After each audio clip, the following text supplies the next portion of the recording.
Let's get ready to RPG! RPG! RPG! RPG! RPG! RPG! Hello, everyone, and welcome to the Knights of Last Call. My name is Derek Melenda, and I am especially honored today to bring to you two illustrious guests from the magical world of Burning Wheel and Torchbearer. It is Luke Crane and Thor Olavsrud. Gentlemen, welcome to the show. What's up, y'all? Yeah, thanks for having us. Yeah, well, thank you so much. And a big shout out to our patron at Knights of Last Call, Sanjeev, who kind of connected us and hooked us up. And he was super excited about all the Torchbearer streams we've been doing. And we've been gearing up to do a bunch of Torchbearer games with our patrons. And he said, hey, I know Thor, I know Luke. let me go out and talk to them. And that's how they set that up. So thank you, Sanjeev. Yeah, Sanj is an old friend. And, yeah. So thanks so much. So before we go ahead and get started, for people who may not necessarily know who these gentlemen are, so Luke and Thor are two of the lead designers, editors, masterminds behind a whole series of, we'll call independent, freakishly undercosted independent games that to this day, I don't know how Burning Wheel Gold cost as little as it did when it came out, but a whole series of games that go back actually to like before D&D 3.5. I think the original Burning Wheel came out in 2002, 2003 is time frame. And so Burning Wheel, you may have heard of this one, although you may have seen it in this shape. This is Burning Wheel Gold. But of course, the games that there's more games than that. There's games like Mouse Guard, which is actually how I first encountered your all's work. The game that Jared Sorensen was shocked that I was one of the few people who owned this is Free Market, a copy of Free Market. And of course, the illustrious, the awesome, the amazing, which is why we're here today, Torchbearer, first edition and second edition. So I've been sort of immersed in these guys' work for a long time, but Luke, for the stream and for folks, maybe give you a brief introduction on who you are, what you're doing, and how you feeling today. Well, I'm all right. I'm in the middle of a big editing project right now, which is we're in the phase of the project where 40% of the work has to be done in 10% of the time. And so that's just eating a lot of my brain cycles at the moment. And I'm working with a friend of mine who I dearly love. And so that makes it possible. Though as Tor knows, these moments tax your friendships. The rather unglorious side of publishing and game design. So great, awesome. And Tor, what are why don't you tell people a little bit about yourself and some people who don't know you? Hey, so I'm half of the design team behind Torchbearer. I've been the editor-in-chief of Burning Wheel for a long, long time. Although I've been ceding more of those duties to some of our friends like Topi Makkonen, as I've been focusing more on writing Torchbearer stuff. And like Luke, I'm in the midst of a project at the end stages, something for Torchbearer that I hope to be able to announce sometime soon. Awesome. Yeah, it's the closer you get to the end, the farther away everything seems to be. It's always the hard part, but we'll get there. So that's an awesome segue into my first question, and Luke, we'll start with you since you're both working on finishing a project. So you've obviously both designed games and been part of the editing process and publishing process of a series of games. And I could say, for me personally, have sort of challenged my expectations and what I understood a role-playing game to be. And what is your general philosophy, Luke, around game design? Like, do you have a core underlying philosophy of what you want what a role-playing game should be? Does that tie into your design style, and how does that influence how you make games? Yes, I can answer this in one word. Okay. My underlying philosophy about what role-playing games should be is a game. They should be games. And that means that they should have fairness, symmetrical, even if they're unbalanced. Burning Wheel is very famously unbalanced in favor of an elf, right? For example, one of the things I absolutely love about it is it's like the only time elves get to be like super awesome. Right. But they should have procedures. They should be clear. The player's actions should be able to change the game state in a meaningful way. And they, the responsibilities of all the participants of the game should be laid out in the rules text and not in a meta that is, from someone's basement 50 years ago. Right. Absolutely. I mean, we talk on this channel a lot about this sort of the oral tradition going back to, Gygax and Arneson's basement, and how this sort of like, if that line became broken, how did you learn how to actually even play this game? And it's like everybody, when I grew up, everybody knew somebody who learned it from somebody who could trace a lineage back to Lake Geneva. So Right. and so that definitely comes across in your writing style. So what about you, Tor? I mean, obviously Torchbearer is kind of your baby, but you're obviously involved in this whole Burning Wheel crew, process. So what about you? How do you think of games and role-playing games? Yeah, I mean, it probably should not be surprising, since we've been working together for the past 20 years, that Luke and I are on the same page. What really excites me in a game, and I want to be upfront, like, people can like different things about games. Just because I like something doesn't mean that that's something that someone else should like. But for me, what's exciting is when the game procedures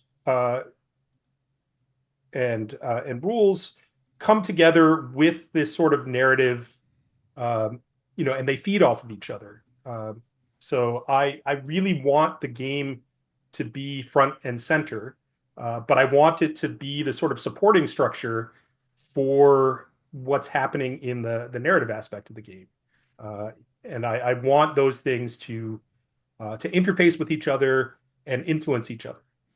Yes. And when that happens, I get excited. Yeah, and that's a great segue into our next question, which is that Burning Wheel, Torchbearer have a very strong focus on the mechanics influencing the narrative, influencing the character behavior, right? There's these, you mentioned, Luke, proceduralism to it, where it's, it's your turn, it's my turn. It's, this kind of structure to creating a outcome. And do you think that these sort of deeper, crunchier, should I say, mechanics, why do you think that those encourage better, stronger role playing or narratives versus, maybe the school of thought that thinks, it should all just be, well, we use the term fluffy bullshit time here, but, just everybody just kind of sitting around, just saying whatever they want. And the mechanics don't touch that part of the game. So Tor, do you have any thoughts there? Yeah, I can jump in. I'm sure Luke has some thoughts too. Yeah. For me, especially when I am the referee or game master, it means that I get surprised, right? Like, I have to play by a certain set of rules. I have to make decisions based on that, and that means that the players can surprise me. They can do things that I'm not prepared for, which is an exciting thing. It means that I have to play the game too, and a game master has a lot of power in role-playing games to influence events. And so being somewhat limited, just makes things more interesting for me. And as a player, it also means that I understand what, everyone's limitations are around the table. And those limitations are grist for exciting narrative events, right? When the game tells me that I can't do something in the way that I initially set out to do it, and I have to come up with a different approach that does work within the rules, those moments are so much fun. I've been having a lot of fun with, in Torchbearer with the precedence rules, which dictate, a low-life adventurer's ability to, engage in social conflict with NPCs that have, the more social precedence, they have social standing, and I can't just browbeat them using a skill. Right. If I approach them and I don't have enough precedence, I can't even persuade them at all. I have to either accept what they're giving me, or I have to maybe try to trick them or find some other way around it that doesn't rely on my precedence. And those moments are fun. Those are the most memorable moments in my games. Fantastic. So Luke, I don't know if you had anything Luke, to add there. Please. Yeah. Mechanics that influence narrative and character behavior. Well, there's a couple ways that we look at this. Like one of the ideas behind the way we build systems is that the system needs to carry some load. It needs to do some work for you. Right. So there's something that you're doing at the table. There's something that you, the best GM in the world or the worst GM in the world, whatever, there's something that you're doing at the table that we think, how can we capture that and put it into a system that now carries some of that load for you so that it accelerates the process. It makes it easier to get to that good stuff faster, and like cleaner, where it's repeatable now. It's like, holy shit, this amazing thing happened. Let's talk about this. How did we get there? What were the steps? Can we put that into a set of procedures that allow everyone to get there? Not just the best game master in the world, but everyone. Right. All players, all game masters. There are no best game masters in the world, by the way. There are only terrible game masters. I firmly believe this. There are only terrible game masters. Yes. I always say that I go, listen, I said, all the games I've ever run are terrible, especially to anybody else. But if you were at my table, we had fun, and that's all that matters. Right. In the moment, we're all, fucking geniuses and Shakespeare and, right. And Jimmy Stewart or whatever. But yeah, right. Like that's the one great thing that streaming has showed us. Like, oh wait, when you turn the camera on, nope, no, we're all just kind of just talking their funny voices, Right, absolutely. And we're shit talking and we're just we're right. not, I'm not a professional voice actor and none of my players are as well. Now you mentioned about the repeatable outcomes and getting to the good stuff and having the system take on the load. And I think, and this isn't one of my questions, but it's a tangent, and we like tangents here. There is I don't want to call it I guess I call it there's an embracing of a certain type of philosophy that has sort of emerged over the last, I'd say, decade to 5 years, which is actually embracing fudging as a GM tool, right, to ensure those results, right? And basically accepting that the system is fundamentally flawed, and that if you want to get to quote unquote good results, I remember fudging used to be something that people obviously shunned. And even the people who did it were like very like hush hush about it. Like, they kept it locked up at the bottom of their drawer and, with a lock and safe. They didn't talk about it. Now people are very like openly like, here's my video about how I don't track hit points. And the monster dies when I think it should. And I personally find that a little pointless and offensive, but I'm curious why do you think that people have gone to that extreme as a general philosophy versus, your methodology? Yeah, Luke. Well, why have they gone to that extreme? Well, I would just like to say, I would just like to plug my friend's book. If you are an aspiring game master, or if you would like to become better at role-playing games, better at playing them, better at running them, read my friend's book, Elusive Shift, John Peterson. And he talks about the history of the hobby, and all of the things that you thought you invented and all of these practices that you feel like emerged, there you go, in the last 10, 20, 30 years. 1975, 76, right? Like within the first 2 years, they were like, pulling at their beards over this stuff.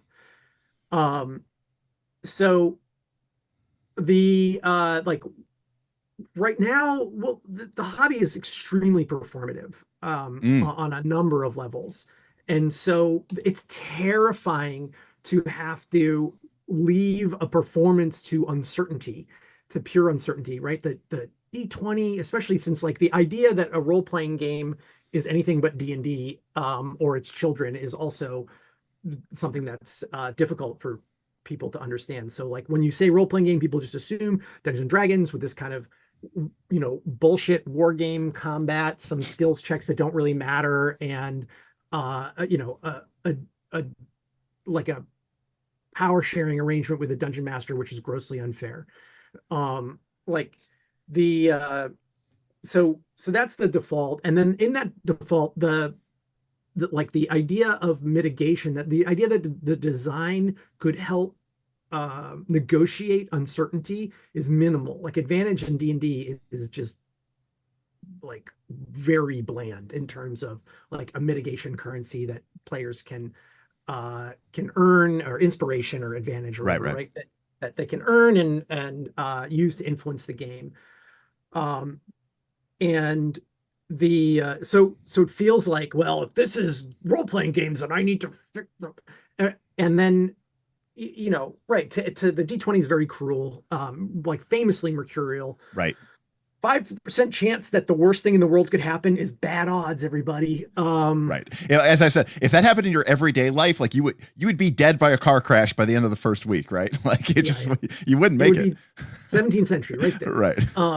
Yeah. So we'll get to that. But so there's this, right. So you add the performative aspect, you add that there's this kind of like meta around what a role-playing game is. And then there's also a culture, in like another meta culture that has existed since before even D&D was published, and that game hacking is just part of this side of the hobby. It's great.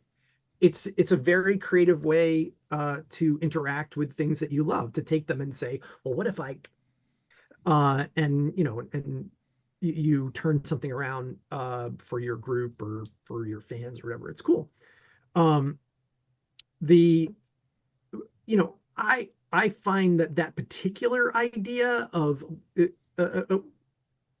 play to fall under what Ron Edwards and Vincent Baker Clinton or Nixon and Ralph Mazza, Mike Holmes dubbed illusionism. Right. Where it's this is Forge 101 stuff, people. Yeah. Right. Right. And for me, like, I might ask, why did you pay what $180 for those books if you're just gonna make up story time? Right. Like, what? I bet you have sneakers in your closet that you don't wear too, that cost more than those books. But I mean, whatever. That I actually understand sneakerheads more than I understand people that fudge. So yeah, I'm fucking just, you triggered me. I'm sorry. I'm sorry. That's all right. The fudging thing is just yeah, like this idea, it's like even more patriarchal control center, like Right, as if the taught from on high.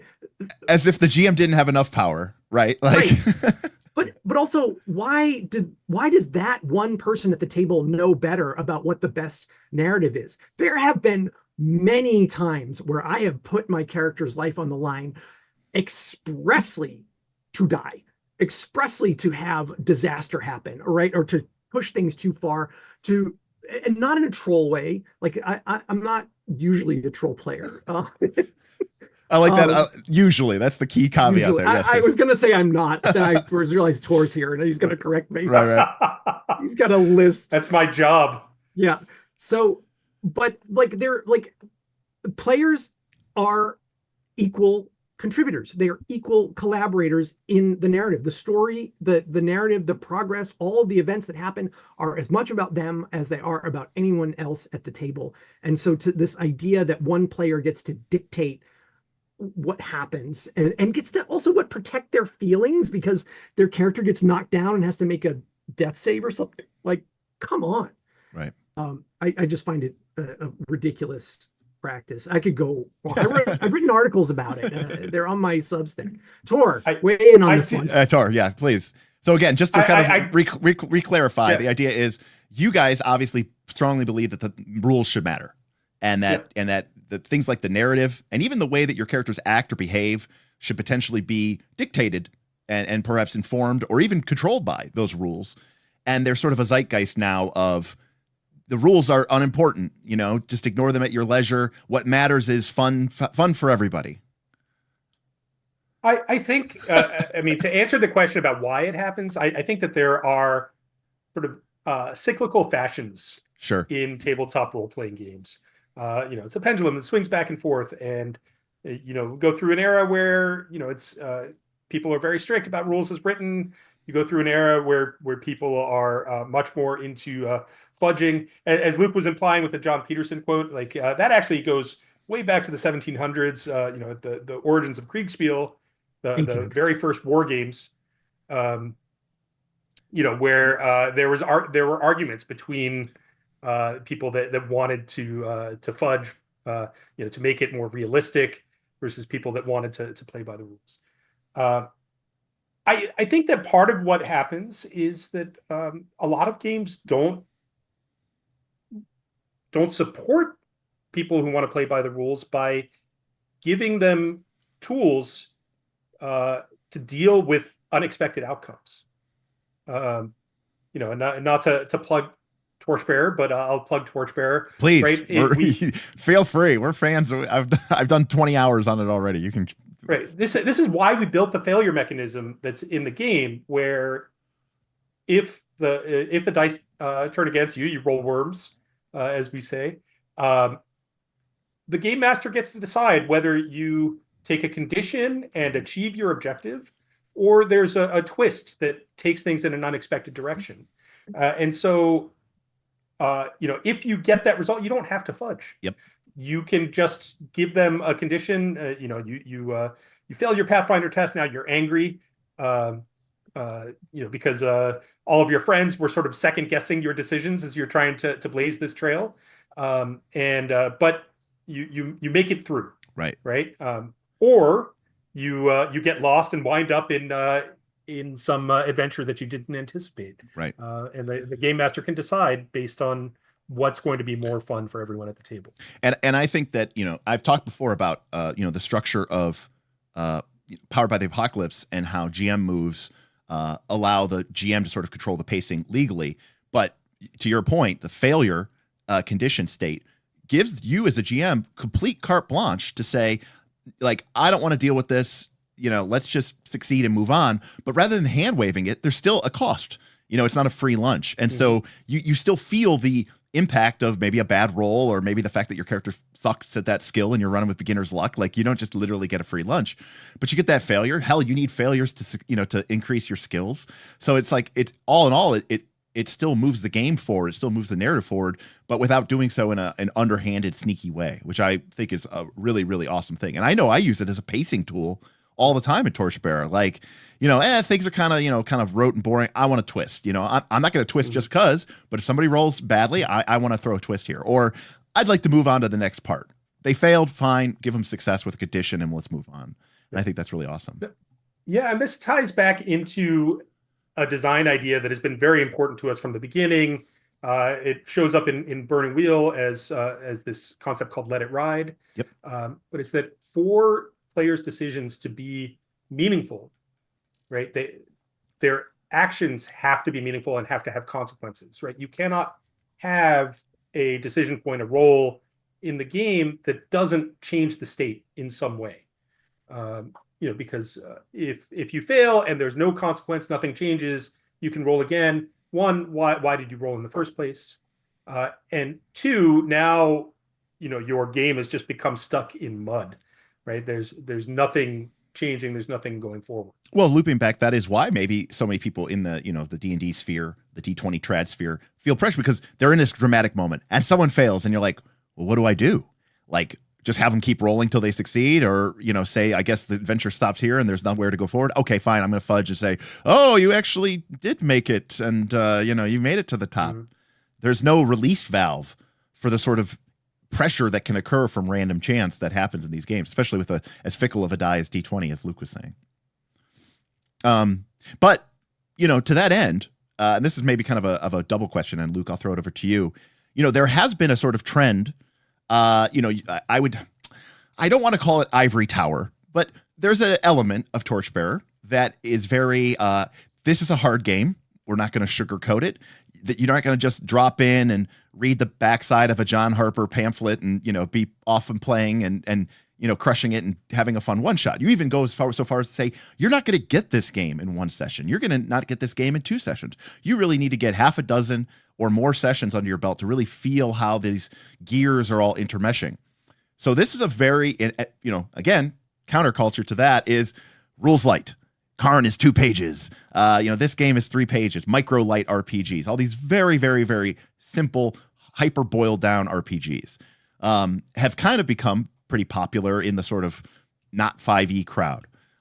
So how do you feel about this trend? Like, where does the complexity or crunchiness of a game versus its depth, how does that translate into the importance to these concepts? What does your game allow, or your games, I should say, allow that a game that is 2 pages long on the back of an envelope, that it can't do?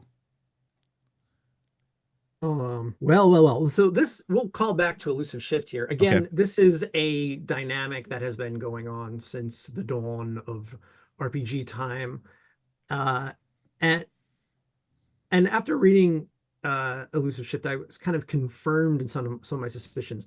Peterson, to me, seems to indulge in this thinking too of like system heavy, system light. That's not exactly the terms that he uses, but and I think it's bullshit.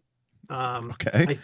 I think that I think, like, especially like adventure focused, fantasy focused role-playing games, all of them contain the same ideas, whether it's Cairn or whether it's Torchbearer. And what the system does is tell you what to pull down from the game master, from the players, from the meta, from the community, from the play group, etc., and instantiate in rules text and make neutral, make referable, make fair, etc., versus what is devolved into the processing space of the humans and the meta that they play in, the heuristics that they use and that they've adopted from other groups, right?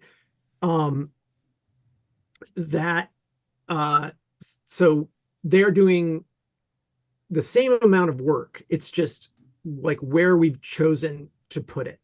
So that, like, how could you say one human being and all of their judgments and experiences and research and planning and it is less heavy than a rule book? Trying to know the mind of any game master, especially one that is completely and utterly the arbiter of every single result and roll, is far more complex to me, far more baffling a process than having to read a rule book and understand what the procedures in the rules are. So I find the framing to be frustrating, and it again, it's like identitarian. It's kind of unexamined, unreflected, like just trying to like say like we're this and you're that. Like, people have been pointing fingers at me since the day I released Burning Wheel. And and it just I didn't know what to do then, but now I just say you're full shit. Yeah, I mean, to unpack Luke's answer a little bit. Yeah. Back in the Forge days, we had a very specific meaning for the term system, right? That it was all of the elements that go into how your group make decisions, right? So the written text, just one part of system, but all of the unwritten rules that you have, the ways that your group makes decisions, whether that's GM fiat or taking turns or what have you, those are all part of system. And so you can have a varying amount of system as written rules and as unwritten rules. But you always have the same amount of system. I see. You see what I'm saying, right? Yep. And so in our idea of games is we want to get as much of that procedure into the text as possible, so that it is clear to everyone what everyone's responsibilities are, what the limitations of what they can do are, so that everyone is on the same page, everyone can make informed decisions, and no one feels like they are being stomped on or marginalized. So we like to put as much of it as we can into the written text. That said, I'm jealous of people that can design a one-page RPG and have it really work for people. Something like John Harper's Lady Blackbird is amazing, right? That's just not Luke and I are just not able to make a game like that. Even when we set out to make something simple, it turns into something complicated. I mean, do you think that there's something to be said about, I don't know, a sense of, I remember growing up, there were, we looked at like, I kind of grew up during like the transition from first edition to second edition era on basic. And, we kind of looked at those old books as like this sort of like, tome of ancient knowledge, a sort of text, and, like some, almost like Bible study, like you'd, today we will read from chapter 8 of the Dungeon Master Guide, and we will reflect on what Gygax may have meant when he said this. And, but it gave me a sense of ownership of the game, and it gave me a sense of pride that came with sort of mastering it. So, do you think that is a valuable thing to have in a TTRPG, to be proud of your ability to play the actual game itself well? Oh, hell yeah. I'm sure that Luke has an answer to this, but look, we play our games all the time. I play in a couple of Torchbearer games a week. I'm one of the games that I'm in right now. I'm a player, not the game master. My character just hit level 10. We've been playing for 16, 17 months, this particular game. I'm still learning things about the game and learning how to use it better. That's part of why it's still fun to play, is that I'm constantly discovering new things. I've been playing Burning Wheel for 20 years, and I still discover new ways to approach the game, new ways to do things. And that's what's super fun. But yeah, Luke, I know you have an answer here too. Yeah. What Tor's saying, that in my experience, a role-playing game must be sufficiently complex in order to produce interesting play, right? If you imagine a probability cone of results of a role-playing game, from most likely to least likely at the widest end. If everything clusters at the base of the cone for the most likely, then it's boring, it's predictable. We understand.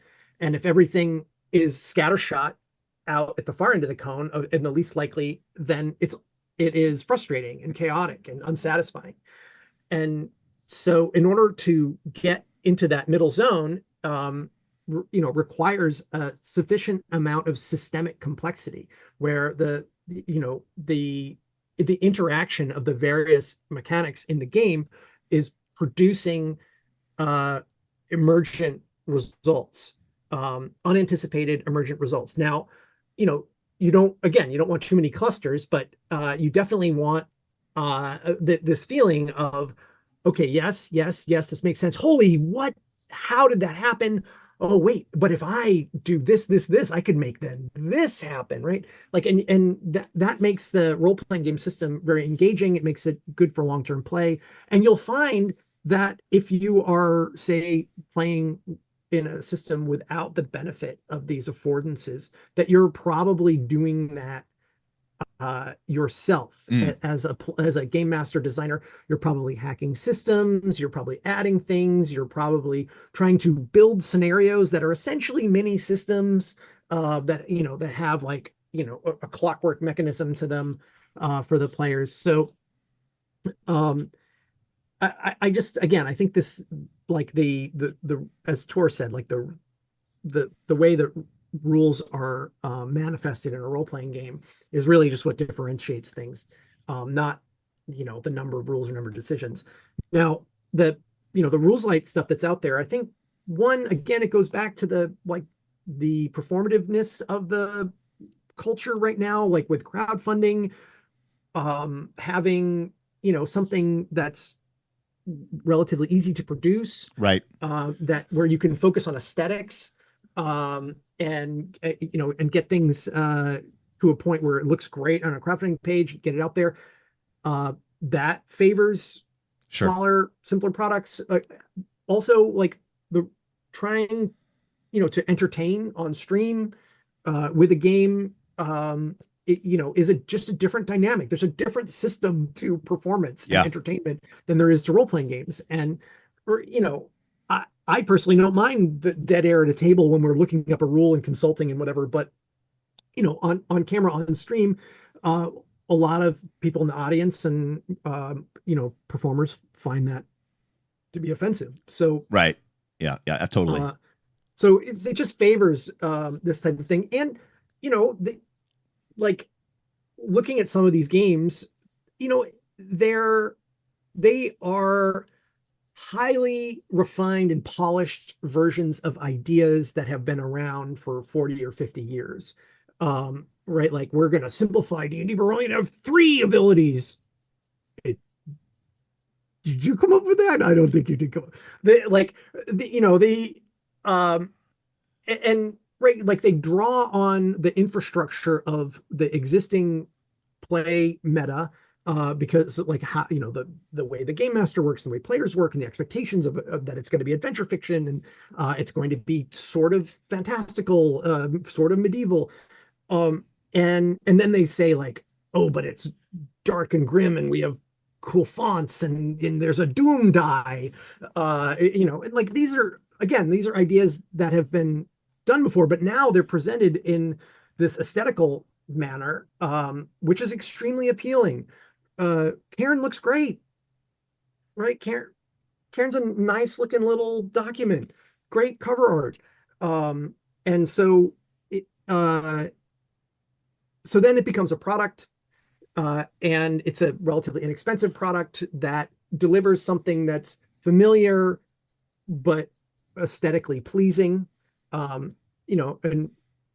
for me, as a player, someone who's played a couple role-playing games, I find that the engagement is superficial, and then after the first few moments, I'm doing all of the work. Sure. I'm having to provide all of the entertainments, like all of the twists and turns, rather than relying on the system to surprise and delight me. Right. And I've discussed before about how I wasn't old enough in the 80s and, to be playing Moldvay Basic and, before that. But I said, I fundamentally do not believe that anyone sat there and played rules as written Moldvay Basic for, 2-3 years straight. No, like the GM was making up weird shit and adding weird sorts of special abilities and all sorts of new weird crazy house rules and doing all this heavy lifting to give you all this additional little knobs and dials and complexity, because the base framework, while nice and charming, I think would grow stale pretty dang quick, especially after your 4th or 5th or 6th PC. And I think that Luke could actually speak to that. He ran Moldvay Basic for many years. Yeah, probably 6-8 years, multiple groups, multiple times. But you're right. I did the same thing. But the great thing about Moldvay Basic is that it gives you instructions on how to do that in the game itself. It gives you a rubric. I believe Dungeon Mastering is a fine art, right, in the back of the book. So it's not this like outre, like, oh, I'm gonna fucking hate this game. It's like, hey, the game says here's some very useful procedures to start with. Right. Here's how you encounter things that you didn't expect, and here's what to do next. Yeah, and I would point out that Luke created a document. It was a Wednesday night D&D game is where it started. Yeah. So it was called the We D&D document, and it laid out every single sort of ruling that was made, right? So everyone in the group had access to it, if a decision were made in the course of play, it would, the group would go back and ratify something afterwards, so that we had this shared procedure that we could go back to and reference, as a sort of precedence. That we could refer to. Yeah, that was I think that made all the difference.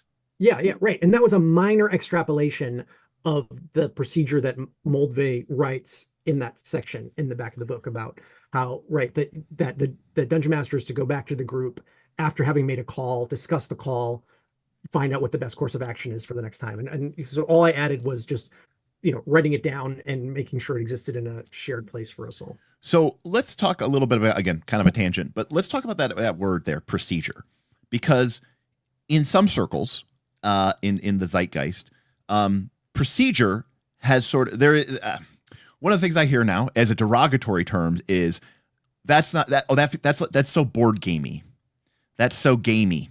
Talking about a role playing game, the derogatory term, it's like a game. And you look back at those early games, especially Moldvay Basic, which almost all of these games are essentially derived from at this point. And it was so heavy on the procedure, the dungeon turn, the random encounter, the torches, the whole procedural element of the structure, even the initiative calling. And obviously your games, let's Torchbearer, we have the grind, you have the torches, 2 turns, 3 turns for the lantern. Here's how you earn checks. It's a very procedural heavy game. You've got the flow chart of action resolution and conflict resolution in the back of the book. So it's a procedural heavy game. But a lot of people, and I've seen it happen even in the 10 plus years or whatever that I've had access to Torchbearer, dismiss the game and dismiss games even like Blades in the Dark, like the downtime procedures of Blades in the Dark, as saying this is too procedural. This is like a board game. There's all these like rules and stuff like that. Role-playing games aren't about rules. Role-playing games are about the freedom of the imagination, right? Rulings over rules. We don't need any of this stuff. So obviously there's a lot to unpack there, but Tor, like where is your mind at with that kind of statement? I mean, I take it as a compliment. Board games are well designed. Right. The technical writing in many board games, the ones that I love, is excellent. Yes. The description of procedures is excellent. They allow you to play the game. They're easy to reference at the table, right? Like I consider that a target to aim for. that doesn't mean that a role-playing game necessarily has to play like a board game, but I think the respect for the rules and the procedures as laid out, as something that everyone at the table abides by. I don't see that as derogatory at all. I think that games are better when procedures are clear. As far as making things up and not playing by the rules, I feel like we've addressed that already. Right. And I'll throw it over to you, Luke, but I wanted to add, like, I've even seen people poo-poo things like game aids, tokens, dice, cards, basically saying, like, what is this? What are we playing? Candyland?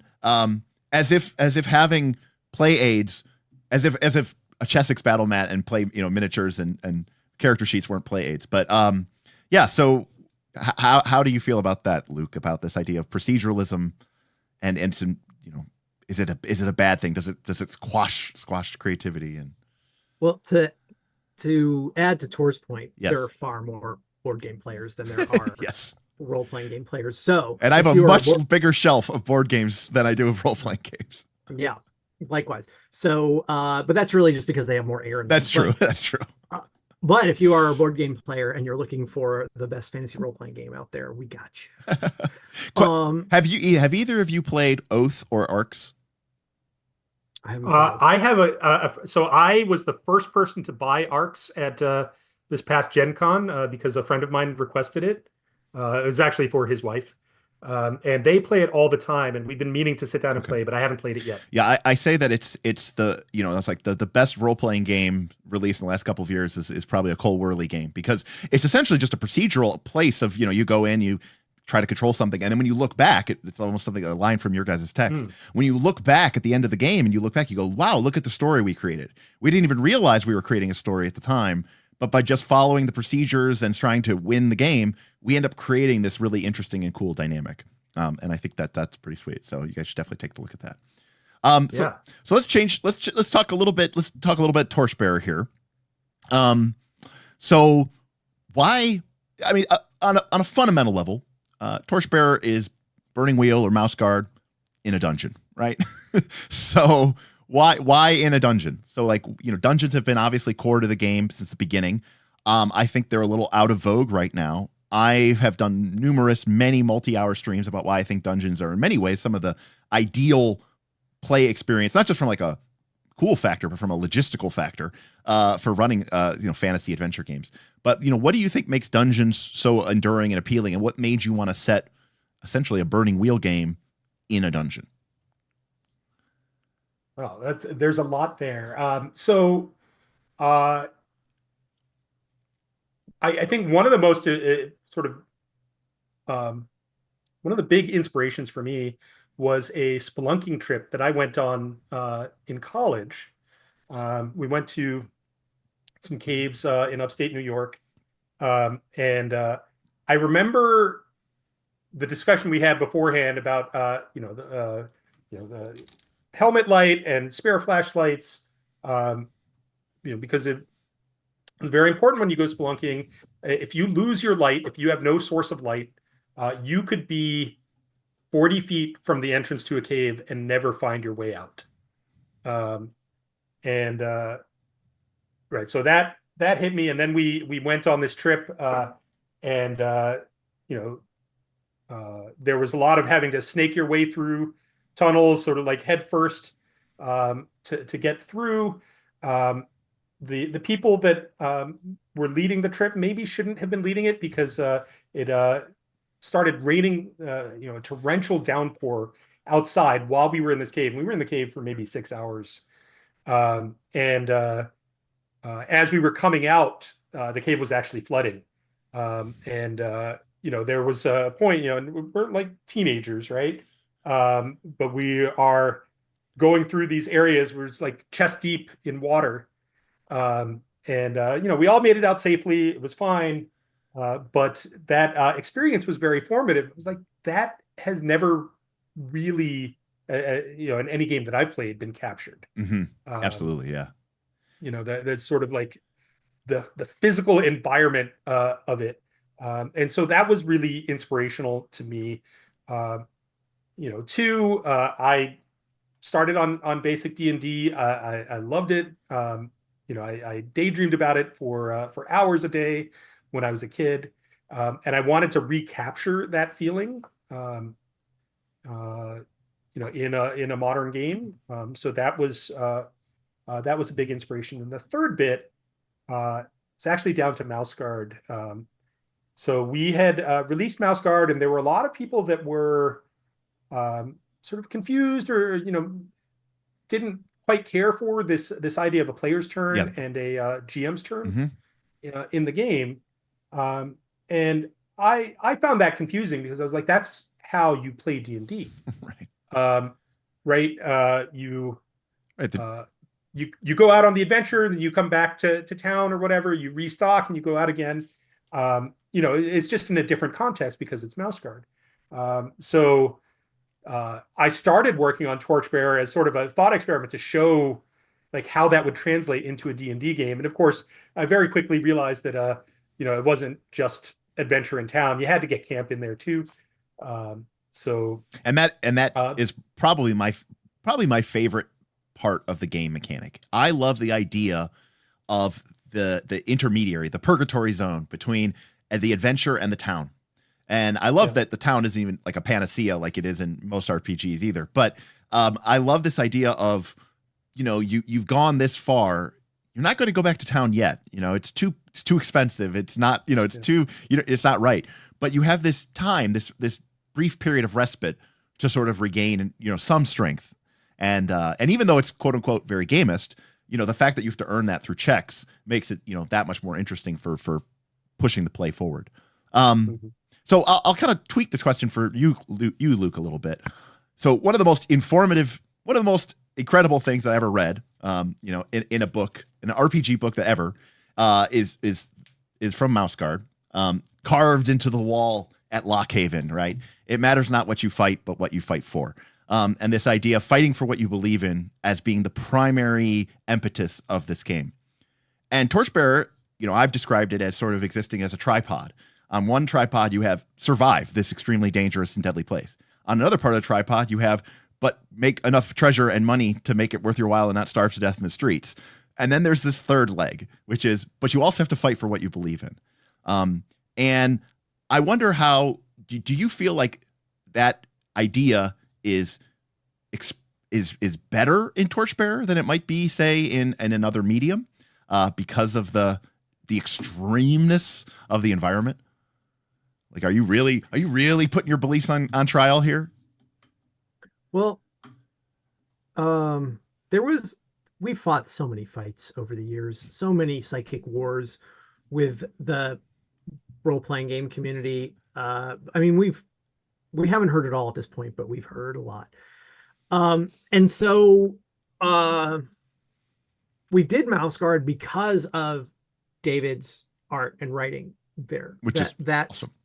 That statement made us go, oh, this could be a Burning Bull game. We could do this. Like, we could make that really matter. Right. Oh, I've got a devil behind me. You can't see her. She's invisible, but so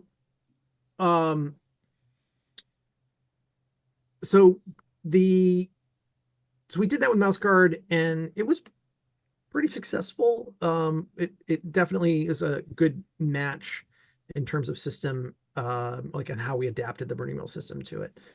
And then, but we, you know, after we played Mouse Guard for a long time, we found that we wanted a little more depth. We wanted to be able to play longer, deeper, harder. And you know, we wanted starker consequences for our characters and our terrible behavior and whatnot. So that was part of the impetus there. But the other part, you know, regarding the drive to head in the Torchbearer direction was being exhausted at having to explain to the role-playing game world that player priorities matter, and that a player who cares so much about something that they write it down deserves to have that taken into consideration and made a part not only of the story but of the system. And fighting that fight, that's burning wheel, everybody.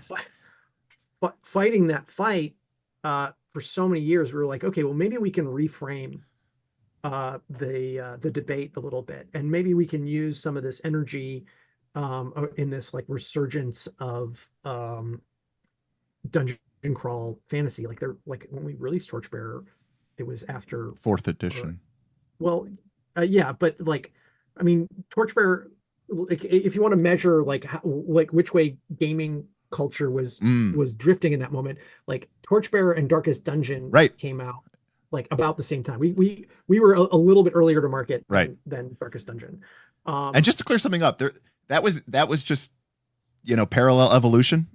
It was parallel evolution. We were talking to each other. Well, it's once they announced, we went and introduced ourselves. We were like, hey. They're super cool. They're great guys. So we thought this was an opportunity to constrain this idea of like what you can care about, what you can believe in, what your goals are, et cetera, to constrain them and give people a format with which they not only were familiar with, but hungry for at that time. So now it's, you know, it's weird for like with Torchbearer 2nd edition, we're, you know, re-engaging with an argument that we solved 10 years ago. But, you know, with Torchbearer 2nd edition, though, we made the game whole and robust, and it is far more than just a dungeon crawler. Correct. Yeah. But just to answer your question, like about like why dungeons are so compelling, because they are contained, and because, as Tor said, they are mysterious and dangerous. Right. Once a human being goes into a subterranean layer of their own creation or of nature's creation, they are always in danger, and their choices are limited in a, you know, exciting way if you're not there, to light and water and escape and you know, a blanket. It's stuff like that. So this, you know, this makes like fantasy adventure gaming very compelling, where you know, you have this very natural move into mystery and like one of the things that has kind of been in the background here of all these answers is is that is a cat, but also that limitations breed creativity. Right. Yes. So, you know, having a blank page is a terrible thing. You know, having a game that says you can do anything you want is, one, a lie, and two, terrible. Like, I'm just 9 out of 10 players are frozen, and the 10th player's an asshole. So these limitations breed creative thinking, creative problem solving. It's very compelling. They resonate in fantasy fiction. The Moria sequence in Fellowship is just incredible. It's just like, it's a page turner. Mm-hmm. And even to say the first part of the Moria sequence, there's no goblins. It's just the sheer presence of it, you know, the sheer weight of it. It's empty and it's ancient and it's dangerous, but they're not fighting anything yet. You know, that doesn't come till much later, and yet it's still terrifying in that. Yeah, it's beautiful. And then, you know, it turns out that taking pike and shot, like war game style mechanics and jamming them into like a dungeon fantasy format is a neat trick. It creates all sorts of gamey constraints about who's in front, who's in the back, like, you know, who's got the pike, who's got the fireball, like, who's got the lamp, right? It creates like that whole idea of marching order and ranks and like what weapons can attack from where, that is from the war games that they were playing, the pre-modern stuff that they were obsessed with. And then they say like, well, what if we're in a dungeon and we're doing that? And like, it's kind of exciting because it provides a whole another set of dynamics. And then, the original creators of D&D really took that idea and ran with it and understood that the dungeon could be a puzzle space as well. And that, I think that's what really kicks it over and really just starts to open it up like into the digital world and whatnot, right? Where the dungeon itself is a puzzle. It's not just the creature that you encounter or the treasure that you find. It's that there are these secret interconnections or that there's secret relationships. There's a sequence of events that you have to do in order to get to another, like all these, there's like puzzle after puzzle after puzzle that can exist in these spaces that makes sense to our weird brains. And so it's just a really beaconed area. Yeah, I know Luke has an article about early D&D and its reward mechanisms on his Substack. That's true. But that makes that early version of the game so fundamentally different from the more recent versions. Early D&D is a heist. Yep. Right. Yeah, you don't want to fight monsters. It'd be you don't want to fight monsters. Way better for you to right? get treasure and get out and get the XP for the gold, not have to fight a damn thing. Yeah. Now it's exciting when you do, but that's because something has gone wrong. Right. But you want to try to think your way through this. Creative solutions are encouraged.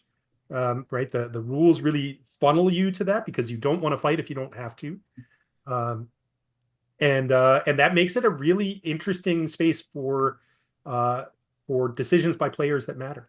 Well, and I think that's something. And again, these are people who've never played Burning Wheel. I'm playing with 10 people. Actually, one person has played Torchbearer, so that's actually true. But I was playing with 10 people from my Patreon, 2 groups of 5. They're going into the same dungeon, kind of competing against each other. And we had session 1 a couple weeks ago, which is now up on our YouTube channel. And they are going down into this dungeon, which is accessible by this shaft. And there's or an old well, and there's like a side passage which leads to a very calming set of stairs. But they fail their dungeoneering check. The rope breaks. They fall to the bottom of the shaft, and they land. Their torch goes out because that was a turn, and the Theurge throws up a flaming ball of sphere, invoking the powerful name of the Lord of Light or whatever. And they see skeletons closing in on them, and they're like, "Oh, like what do you do?" And then they had done a demo session, and they figured out quickly how this was like do-overs allowed. They figured out how bad kill conflicts were. And they're like, okay, so we don't want to kill them. We'll drive them off. And someone said, I don't know, these are undead. Like, they're probably really hard to drive off, right? Like, the old morale rules and stuff. And he goes, so what do we do? And someone's like, we run away. And I remember like there was this brilliant moment because there were 2 humans in the party and they couldn't figure out how to participate. And they were like, we run so fast. And so they were running away from the dangers. And then someone said, oh, wait, yeah. No, this is me acting like a human, not like an adventurer. I'm running away from a problem instead of facing it. And somebody said at the end of it, they said, I haven't been that scared of a group of skeletons since like 1985. And it was this, crazy moment. But what made it really interesting is that the survival and the treasure, you need those things. You want those things. Obviously, you need to survive. Yeah. But that's not going to get you fate, and that's not going to get you persona. It's and so even in this, your instinct is to flee, is to get out of here, go crawling back to the surface, back to the safety of town and camp or whatever. But you're not going to get that. You're not going to get the advancement. You're not going to get the level ups unless you challenge those beliefs and engage with those goals. And that's like this really tough. It's a very tough decision to be put into at voice. And people said like, it's been a long time since I had to like choose between things and actually feel myself up on the cross, basically. Yeah. Nice. No, that's very exciting. I love to hear that. That sounds like a great time. Yeah, it was pretty. It went really well. Okay, so I want to wrap up this section this section here about the game design and stuff like that by asking, and Luke informed me to ask this directly to Tor. So in the back of the book, you have a bibliography, game references, and there's a lot of usual suspects there: B2, Keep on the Borderlands, Moldvay Basic, Caverns of Thracia, but 3 stood out. games that we've talked about on this channel: Earth Dawn, King Arthur Pendragon, and The Shadow of Yesterday. And we've never done a stream on Shadow of Yesterday, but we have covered Lady Blackbird, which uses keys from Shadow of Yesterday. So, Tor, tell me, what are those doing there? Like, how did Earth Dawn, Pendragon, and Shadow of Yesterday influence Torchbearer or influence you? So those are all games that were super influential to me. Earth Dawn I played a fair bit with friends. So right around when I was in college or right after college, and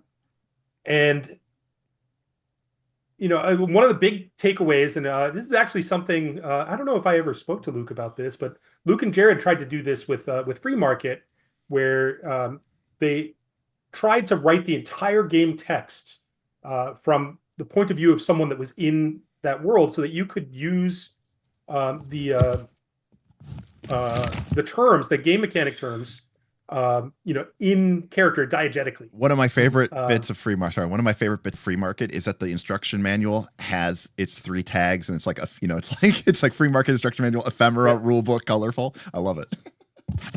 So the thing about Earth Dawn that was really inspiring to me is that it tried to take all of the Dungeons and Dragons tropes, all of these underground dungeons. Why are there so many dungeons everywhere full of treasure? And it explained them in world, right? So that just by the background of the world, the way the world worked, like all of these things, were part of the game, including I think levels were called circles. I think yes, circles. And it was a diegetic term. Like you could say, I'm a third circle swordmaster. I'm a fourth circle elementalist or whatever. Yeah.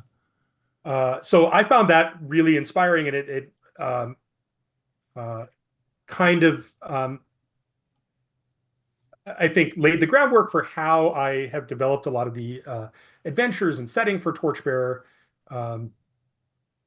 Trying I guess another term that you hear is Gygaxian naturalism. Yes. Which I think that it is another stab at that. So that was the big part of Earth Dawn for me. And also I just love the fact that because of the setting, all the characters have to be creators. They have to do some sort of craft or art to prove that they're not horror touched. Yes. Yes. And so you'll see, like, all the Torchbearer characters, they have these skills that you might not think are super useful in the adventure, although many of them can become that way if you think creatively. But they are peasants, they are carpenters, they make things. I think we have a level 4 peasant, or a skill rank 4 peasant in our group. Super useful skill. So what about Pendragon? What about Pendragon? Pendragon, well, I think the biggest comparison you can make is between Respite and the Winter Phase. Winter Phase, yes. In Pendragon. Yeah. Right. In fact, it was originally called Winter Phase in Torchbearer First Edition, right? It was. After Mouse Guard. Yeah. And I mean that we wound up playing a fair bit of Pendragon after that. I was telling Luke about the Winter Phase in Pendragon after he started developing it for Mouse Guard. So that the concept of time, time passing, strict time records must be kept, right? Or in any proper campaign, right? Yes. Yeah. The way the Pendragon is, there's like one adventure a year, and the year starts with it's either the Pentecost Court or the Easter Court, and you have the adventure, usually in the spring, and then you end with the Christmas Court and the Winter Phase, and everyone gets a year older. You roll to see if your horses live, if your children live, right. This sort of thing. And so the concept of time passing and it being just very grounded in that way was very important to me. And you see that pop up in in different ways in Torchbearer. And then the Shadow of Yesterday, Clinton R. Nixon is such an underappreciated game designer. He had some really fantastic games, not just Shadow of Yesterday, but Dungeon. There was an unreleased game called The Face of Angels, really intense. Paladin was another one of his. And he actually, before we started working on Mouse Guard, he was working on a Mouse Guard game called Tiny Triangles. He did some really interesting stuff, but I think in the Shadow of Yesterday, there was so many things that were inspiring, but the idea of bringing down the pain, I think, is the conflict mechanic, where when a conflict was really interesting, or important, like you would zoom in, so you could always handle things, with a single roll, but when it was intense and important, you would zoom into it and blow it out into a larger conflict. Got it. And you see that in all of our games, even before Shadow of Yesterday. But it was a good reminder for me. And the other thing was the keys, which are used for experience, which are very similar to the way that we do beliefs and creeds and that sort of thing. They were a very specific way that your character would gain experience, and you would buy them. Right. And you could right. And playing against your belief is kind of like buying it off to earn the persona point instead of the fate point, basically. Yeah. Very cool. And so we had a lot of those ideas in Burning Wheel already, but the fact that Clinton was able to, take very similar concepts and do them in a much sort of like more streamlined way was very inspiring to me. Awesome. Very cool. So, in speaking about the rules and your inspiration for writing these rules, Luke, you and Tor have described Torchbearer. I think you actually describe it in the text as sort of an intricate, interwoven machine, right? Like a watch, where you have all these different systems intermeshing. You, Luke, have a reputation, whether you know this or not, for sort of, I would say, discouraging what I would call like hacking and house ruling a game, your game systems. And I guess number one is that reputation unwarranted and undeserved. But do you believe in the mantra that every GM is also a game designer? Should TTRPGs exist as written, as the game designer intended the experience to be? Or is the death of the author in this case like a good thing, and it's just another tool in a belt pouch for you to just hack and play away with at your leisure? Results be damned. Well. It's interesting, I cannot control my reputations. Sure. However, I can certainly tell my side of the story. Sure. And my side of the story is 20 years of people showing up in some public forum or wherever and saying, this doesn't work. Or I'm going to steal this for my game. Or I just got this. I read half of it. Has anybody fixed this thing? Is anybody having the alternate systems for this other thing? And yeah, that stuff happens a lot. Sorry if that's not your voice. If you said those things to me and that's not your voice, I'm just bad at doing voices. I could do that or Kermit, and I figure you wouldn't want me to put you in the Kermit voice. Yeah. But Kermit the Frog here. I could do Kermit too. Has anyone fixed this system? I find that the forward pass system in the NFL is overpowered. That's Patrick Mahomes. Yeah. Sorry, Kermit tangent. Sorry, there was some deep cuts for you all. So hold on. So what we would say is, hey, cool. Have you tried playing the game? I played it once, it didn't work. have you tried playing the game? Because there's a whole other room full of people here who have played it and it works. And at that point they get mad and leave, and then they go somewhere else and say, "Has anybody found a way to fix it?" So it's been a lot of like a lot of interactions like that, and I get testy because I also wonder what is the value of years of playtesting, of decades of expertise from not just one person, but from multiple people working on a design to make sure that it produces the intended results. Like, what value does that have? Mm-hmm. If someone can pick up the rule book and look at it at a glance and say, "No, who can fix this for me?" Right. So like, I am desperate for you all to come forth with your hacks, your super cool hacks that streamline this or produce more interesting results here, or show me something that I haven't seen before. I am hungry for it, y'all. Bring it to me. Serve it to me on a platter. But it doesn't happen. Or it happens very rarely. Because we hold the hacks to a similar standard to that we hold ourselves, and not that we expect them to be like finished, publishable, polished, but that they are honoring the systems in the game that exist, that are not unhacked by this, and that the hacks understand the core premise of the game. Like, if you people come to me and say, "Are there any alternate reward systems for this game? Like, can I just get rid of this beliefs thing?" Mm-hmm.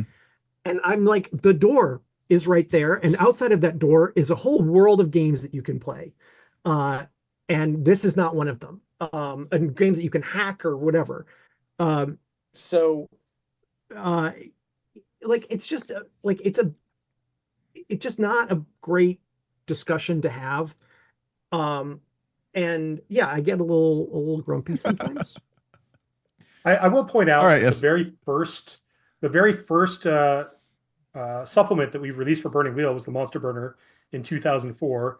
The Monster Burner is a guide to hacking the game. Right. And a lot of that has been brought forward in the Burning Wheel Codex. Lots of information about lots of commentary on all the different systems in the game, what we think about them, how to use them, but also information about how to hack the game. And in Torchbearer, we have a whole set of term sheets, both commercial and non-commercial, for people to make their own stuff. Yeah. With Torchbearer. What Luke was saying about asking questions, though, these are the questions. They are the sort of questions that we would ask each other when we present something new that we are creating. We are, in our eyes, extending that courtesy to people that come to us with a hack and we're saying, "Have you thought about this? Like, what about that?" Right? Those are the questions we would ask each other. I think that they get interpreted as hostile. When really it is, that is the process of game design. But is it something unique though to tabletop role playing games? Because I've played a lot of board games. I've been to Board Game Geek Con, and I've been all over, and I have been members of board game clubs. And the number of times I've sat down to to play a game that I've played before or a game I've never played before, and somebody opens up the box, and inside of it are like components from a different board game, and they say, "Oh, here's my spreadsheet of different hacked rules," and I took the dwarf pieces from Caverna and I put them into Power Grid, and I added a mining subsystem for the coal, and it's like I've never seen that. Occasionally, very rarely, there will be something that has like universal appeal. And like it'll catch on, and even the game publisher will usually say, "Oh yeah, we're making this official. Like, this is clearly a good fix for the game." Where you do see it as monopoly, because right. Where every house rule makes it worse, right? Yeah, and it fundamentally puts more money into the game, which keeps the game going, which makes it the clusterfuck grind that it is. And it would just be better if people just died and went bankrupt, which is what the game's trying to make you do. Anyways, so I don't see that with board games. And I've been a part of that community for a very long time. But TTRPGs give people this narcissistic belief that they can just, well, because everything tells them, these books are written. I'm getting on my soapbox here, where they're just like, you're in charge. This is just a rule book of suggestions. Do with whatever you please. You're an artist, and this is just a box of paints. It's just for you to fill in the world with color. And there's, and I'm like, yeah, but is it though? Really? Like, also, how much faith do you have in your rule set or your game set if the first thing that you tell me is, I accept no responsibility for the results that you get of this, one way or the other? Right. I mean, one of the things that we say, and Luke alluded to this, is we invite you to play the game first and understand the game before you start hacking it. Just because the way that we design games it means that, as you mentioned earlier, like everything is interconnected.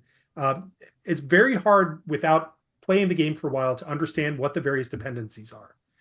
And when you start making alterations, you affect other parts of the game that you don't realize are going to be affected. I think a lot of other RPGs, I hate that term, a lot of other RPGs, not all, but a lot of them, all of the systems are very discrete. And so you can pull something out and change it, and you're not going to be affecting the wider game. Like, it might not be a good system, but it's not going to pull down everything else. Whereas, our games are very interconnected, and that makes them difficult to hack without really understanding them. Yeah. So to that end, would you call Torchbearer? Because again, we're talking about these beliefs, we're talking about the structure of the game, but we're talking about dungeons, and we're talking about torches, and we're talking about 10-foot poles. Is Torchbearer an OSR game? Why not? What does that mean to you? Like, is it about the rule set? Because it's clearly not anything resembling Mold V Basic in the rule set. I feel like you're trying to get us into trouble here. I'm ready for trouble. Like, I certainly saw it as a companion to this idea of these like re-explorations of this these simpler days of like going into a dungeon with a backpack, a torch, and a pole and whatnot. Certainly using the same ideas, or grounded in the same ideas. However, we do not like labels, and we certainly do not like ideologies, and that label became an ideology. Right.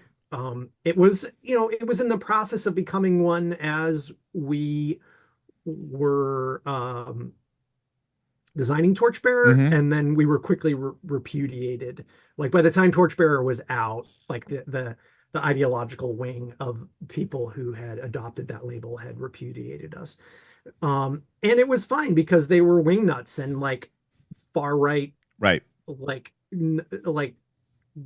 terrible thinkers and like, and libertarians, as long as you did what they said, and thought like they thought. So we were like, yeah, okay, fine, whatever. We're happy to go our own way. But I think, history will out, and I think from a distance, the difference between Torchbearer and these games is actually like small but significant. One of the places where we deviate the most is that we honor player agency, and give players a number of affordances and recourses to that agency in the game, whether it's a mitigation mechanic, whether it's their priorities, whether it's like exactly what of their creative contributions must be honored, versus what the game master can author. And we just think we find that that's a good fence to draw between us. That being said, Tor, you obviously have, you have Artha and you have, Fate and Persona, all this stuff. And you can do things with that. You can reroll failures, and you can channel your nature and add a bunch of dice rolls. But to my knowledge, and I could be off here, so please correct me if I'm wrong. But to my knowledge, nothing in Burning Wheel, Torchbearer, type systems or ecosystems have anything resembling a meta currency like you would see, say, in Fate, where you could sort of, I'm declaring a narrative truth. That guy over there, he's my cousin. It turns out the shopkeeper, we went to school together. I'm gonna spend a point to make that happen in terms of like the player narrative control. So, like, what does agency mean? Like, do you think that kind of meta currency is a cheap hack to giving agency to the players? I want them to be a collaborator in my story as well. But does giving them sort of what I'll call a very blunt hammer to like literally seize control of the narrative, is that an elegant tool or not? I wouldn't call it because you haven't used it. That's all I'm saying. Right. But we do have something approaching it with something like circles, Sure. right? Where you can try to bring in a character from your past that has a certain set of capabilities or something like that, and you can generate what we call an obstacle and roll your circle's ability in town, or right, you're kind of circumscribed in that way, not in the dungeon. Right. But you can use that tool to bring in a character like that.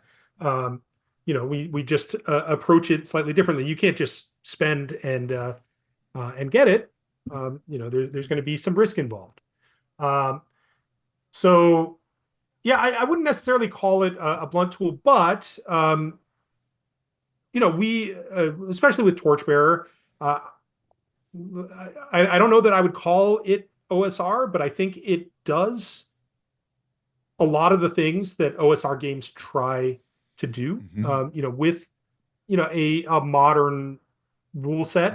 It's much harder to die in Torchbearer than it is in in those OSR games. I do have a question about that, but yes. Yeah. But like I was recently, someone pointed me to a blog that All Dead Generations that recently posted an introduction to dungeon crawling, and it was about OSR dungeon crawling, but everything I read in there, like I can do this in Torchbearer. Torchbearer supports this. So if it is not OSR, then it comes from the same source and tries to get at the same thing. So, you brought this up, and that's something I kind of want to highlight, for OSR. There's this reputation that OSR is, is very deadly, meat grinder, fantasy fucking Vietnam. And I don't know, you've never heard that before? Oh, no, Yeah. I remember that thread on RPGNet yes. when it started. RPGNet, yes. Long time ago, yes. And, I think it's very easy, and I've seen people complain about this, but I'm getting my feet wet. I played some first edition with Torchbearer, but, you have this condition system, which replaces hit points and is essentially a death spiral, in that each condition you get is going to make you more likely to have problems and troubles.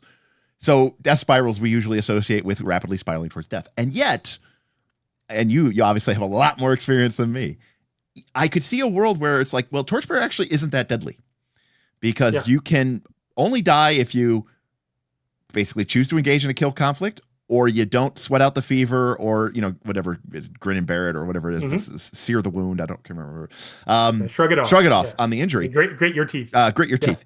And because if you're in a situation where that injury or sickness would result in a death, you could even right before the roll say, I'm just gonna bite my teeth and get over it. And then fine, you're making the roll, and it can't kill you. So all of it is really designed to just torture you. It's not really designed to kill you, unless that's what you want to do, right? Yeah. So we actually it is a death spiral, although I actually think of it as this term from cave diving, called the incident pit, which the basic idea is like you can have one or two things go wrong, and if you correct them, you'll be okay. But if you have multiple things go wrong at once, or if you have something go wrong and you don't correct it, and then something else goes wrong, you start sinking into this what's called the incident pit, and pretty soon you won't be able to get out of it. Got it.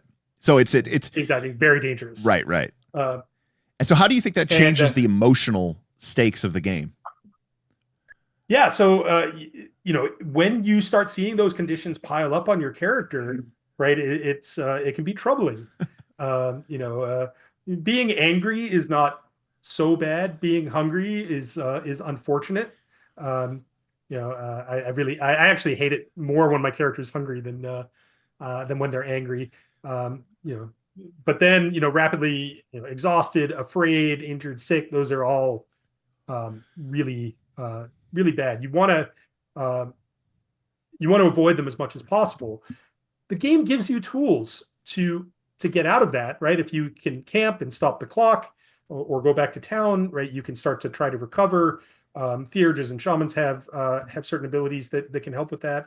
Characters with alchemists have tools to help with that. Healer as well. But really, yeah.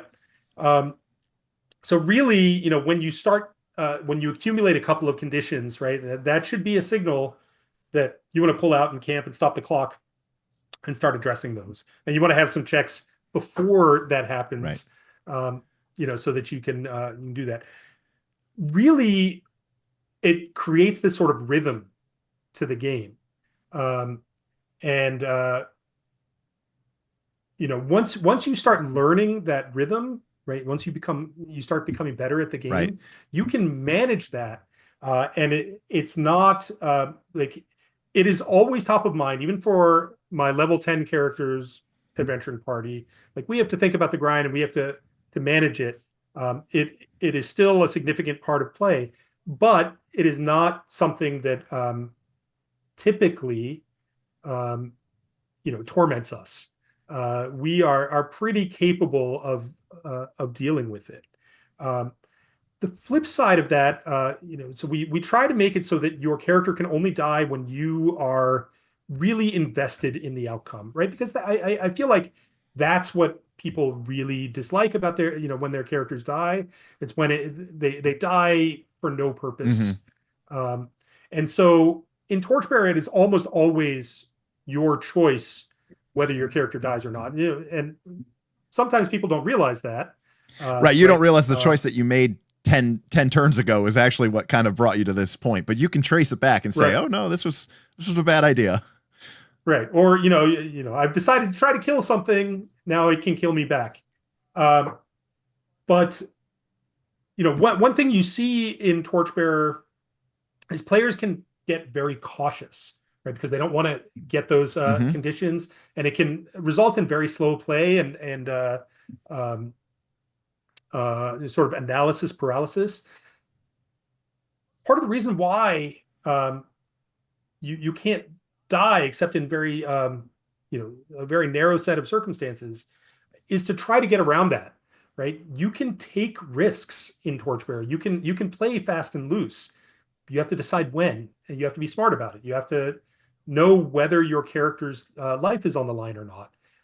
And if it's not, you can sort of push things back at the game master and dare them to hurt your character, right? Like take risks because you can survive it. Yeah. I don't know if you have anything to add to that. Yeah, anything, Luke? Yeah. The part of it, you asked like what led to this design choice. Yep. Like part of it is when you say you want something, but you as a player of a role-playing game, when you say you want something, you say you're going to do something, you say you care about something, we don't believe you. And so we're like, oh, okay, yeah, cool. You wrote it down. You care about it, huh? How about now? I said, okay, how about now? Oh, yeah. How about now? How about now? Right? Just like ratcheting up. And but it's not like you're not chained to that thing that you said you cared about. We're asking the legitimate question, like, how far will you go to pursue this? And so therefore we must make the consequences visceral. Mm-hmm. Right? If we're like in your face asking that question and you're like, yeah, whatever, I don't know, I just roll and win, then the question is obnoxious. But if you know that like this the incident pit threatens, that this question is going to be asked and you are going to have to come up with a credible answer for it, then it builds investment, and it yeah. And so we think that the moment where a player says, you know what, fuck it, I don't care anymore, we think that's as profitable, as productive play as a player who goes all the way and grinds their character to death. We think, right, that like you've made a dramatic decision. You've been tested, you thought about it, and you've changed. That's what we want. We want you to change. And so we want to make sure that there is this very credible, palpable pressure on the characters in Torchbearer, so that these decisions are made under pressure, because humans make better decisions under pressure. By better, I mean worse. And it's easy to sit back in our chairs and be like, I would stand up to the giant. Right. I would fight him. I'd stab him. I'd stab that fucking giant. Cool, buddy. Great. That's me, by the way. That is me doing an imitation of me. Right. So we just, like, all the bravado at the table, we're like, cool. What if we just dialed up the tension just a little bit more. And then also, as Tor said, gave you these tools, so where not only can you survive or make a cool, like, internal decision about your belief, whatever, but that you can get better at skating through this, this deadly path. Right. And so you can bring in some player wisdom, some player skill. It's a dirty word in role-playing games. There's lots of player skill in Torchbearer, everybody. I'm just warning you. Just get over it. And we just think that the end result is just incredibly satisfying. Yeah. I mean, I have a couple there. There was a article in Dragon Magazine, I think it was in the late 90s, by Ray Winiger, former head of Wisconsin, and it was called Dungeoncraft.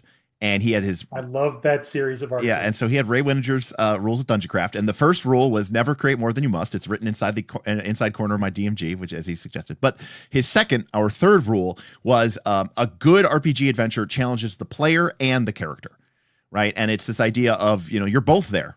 The player is at the table as well as the character, and that's something I've really espoused for. And I know that, again, talking about the zeitgeist. And we have Beowulf here in chat, and this is great. We'll ask this question, Beowulf. So Beowulf wants to know what are your thoughts about player skill when it comes to things like diplomacy or persuasion or intimidate or flirting? One of the things that comes up a lot is this idea of where do I see a lot of people who believe in the mechanics of D&D and stuff like that when it comes to running, jumping, climbing, swinging swords at orcs, but then the dice get put to the side and it becomes a quote unquote role-playing scene, and let's talk about it, and let's use our words. And even though we have mechanics for these things, I feel like there's sort of a incentive to ignore them, or to force people to interact with a social scene on a social level strictly. And I'm curious how you handle that in your games, Tor, Luke, either one of you, as far as we have mechanics for persuasion, for manipulator, for orator. And obviously there's the good idea, but how do those mechanics exist when you have a player who perhaps can make a very compelling argument, even if maybe the player character cannot, or vice versa? Luke, you want to take this one? Sure. So I have a confession to make. Please. There's like nobody here and no one will ever see this, so this is a safe place. Great. Perfect. So I will, before I admit something to you, there's this kind of in the meta around role-playing games, and it's been there, I think, since time immemorial, the idea that we make systems for things that we can't resolve at the table, or we don't know about. I heard and then and then we do everything else. That's what Brennan Lee Mulligan just said that recently about. Right. He talked about how he didn't understand the parabola of an arrow's flight. Well, I'm the opposite. I know exactly where that arrow's going. I know about the parabola. I know about the windage. I know about the fletching. I know about the bodkin point. I know about the tensile strength of the armor. I know about the human anatomy that will be damaged, or non-human anatomy that will be damaged by being penetrated by that steel point and wooden shaft. I know how many inches it'll go in. I know how the range will affect the weather. I know all those things. I know how a sword fight will turn out between you and your opponent. I can describe it blow by blow, move, counter move. I can look at your skills, describe it perfectly, done, over. What I don't know how to perform surgery. I don't understand when someone's lying on the ground, their blood's pumping out of their chest. I just pass out. So I don't know how that works. But more than that, my confession is I don't know how people work. I don't know what you're thinking. I don't know how you think or why you think your thoughts. I know that I can scream at you and make you make a face, but that's about the limit of my social skills. So I need a system to help me with these things that I don't know. Because I just describe how combat turns out at the table. Got that, done it a million times. I'm gonna kick your heel out, knock you over, step on your wrist, put the stiletto to your throat, drive it through your male coif, and boom. Next. But people, I have no idea how people work. So I need some structure, some systems to help me understand the mind of the people I'm up against. And it's funny that you say that, because I know that there's a lot of people out there who would say, I went to play at Luke's table and we got into a combat and he looked at my armor and my weapons and looked at his monster, and then he described how I got my heel swept and the thing. And I found it wholly unsatisfying, right? And they're like, but for some odd reason, right? You don't say. Yeah. But when people have you been reading my Amazon reviews? And so it's very interesting to me that there's this, belief. I mean, Tor, this kind of gets into checks even. Yeah. I've heard this espoused by members of my own community for the internet for years, right? That if you have a flaw, and we'll, in this context, we'll use like using a trait against yourself, right? That if I'm being rewarded by the game system for role-playing mechanically a narrative, a negative trait, but it's giving me something back in return, that is somehow not real, right? That is less legit than someone. It's like, I'm playing a game that gives me nothing if my character is an asshole. I'm just acting like an asshole because that's how my character would act. If you give me a trait that says, the trait is short-tempered or something, and I'm only acting that way so that I can earn a check or earn some sort of meta currency, earn a fate point, whatever, what have you, a Benny, that role-playing is tainted or somehow less. Okay, that's an interesting perspective that I hadn't considered. We saw people, role playing, flaws and foibles and quirks for their characters all the time, and in many of our games, it didn't mean anything, right? It was just a little bit of color, and so we want you to show how your character is human, or dwarf, or elf, or halfling, but how your character is a person, right? We want you to if you're fiery, right, and you get worked up frequently, we want you to play that, and so there is a downside to it, right? You suffer, you lose a die from a roll because your flaw is getting in your way. You're getting in your own way, or you give some dice to your opponent because you have lost your temper, and they are now able to exploit that. And what we are saying is this is an exchange, right? You do that. You characterize this person, right? You show us their roundedness, this thing that it often helps them, right, is somehow hurting them, and in exchange you get some screen time.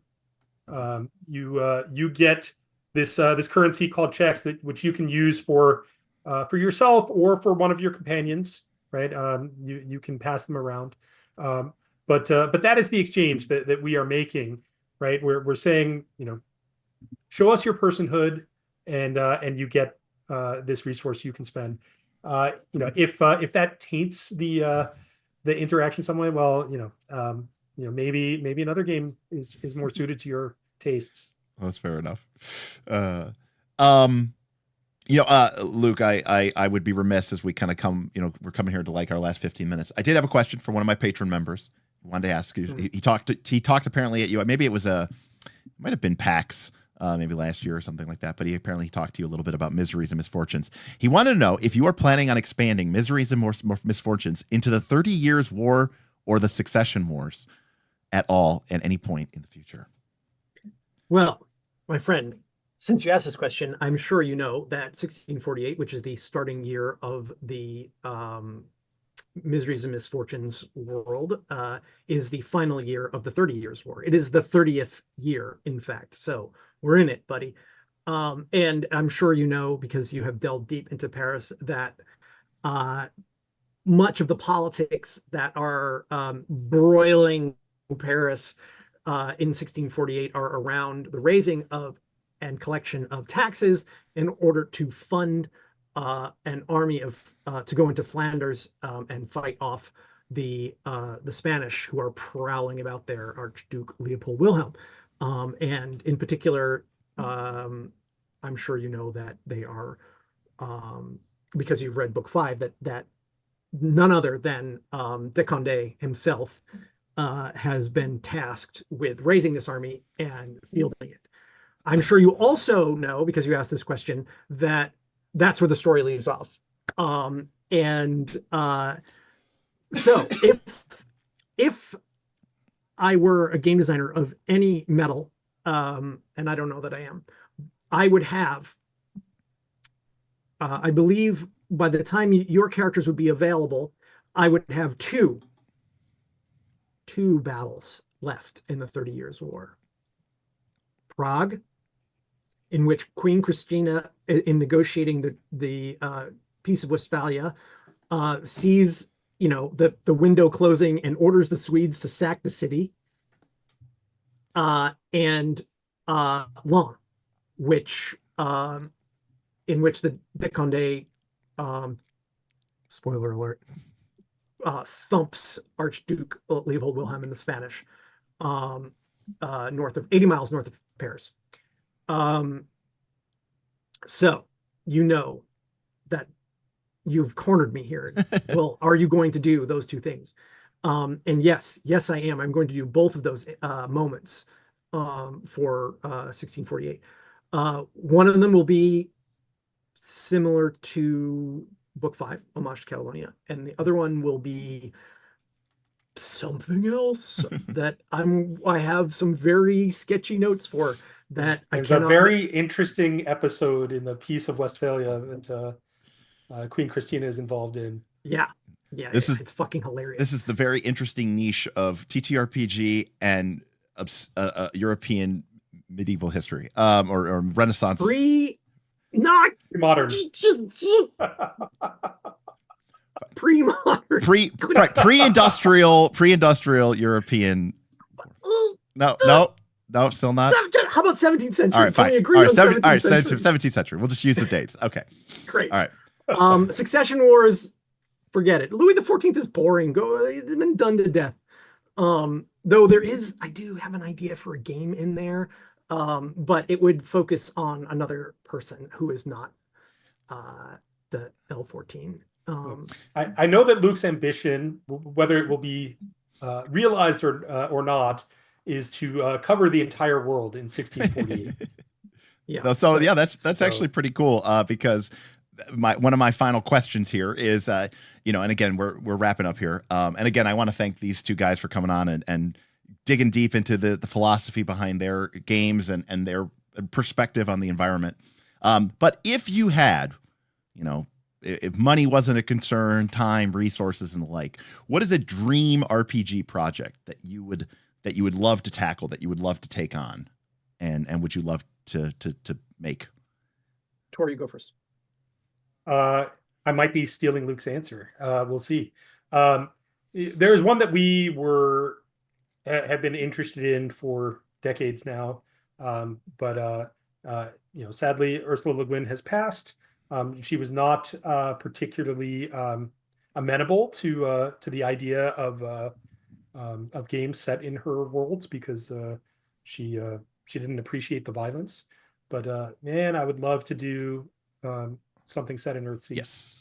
Yeah, so I know. So as we've done on this channel before, the Earthsea Saga is my favorite novel series of all time, and I have always wondered why there is no Earthsea RPG, but because she didn't want one. Okay.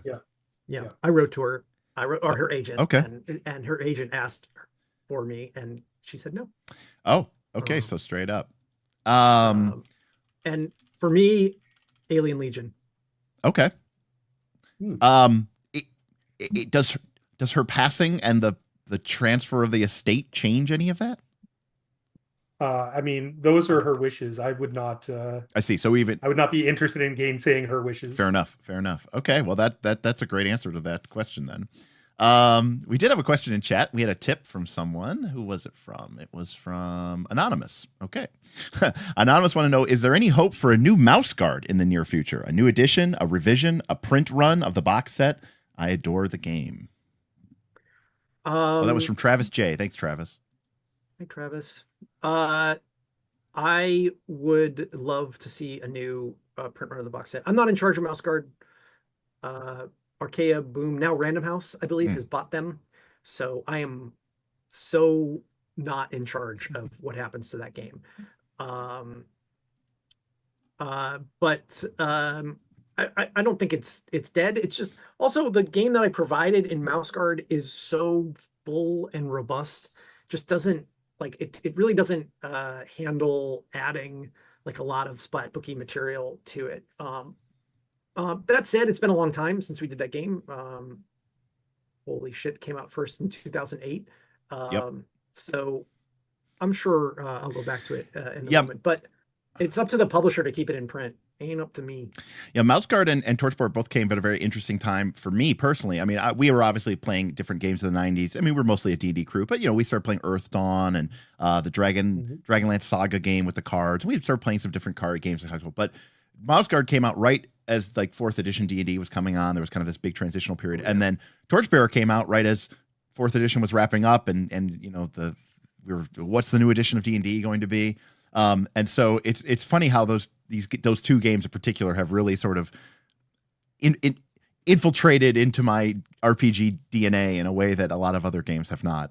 So it's if anyone on this channel wants to know why I have so many weird hot takes, you can blame these two guys here.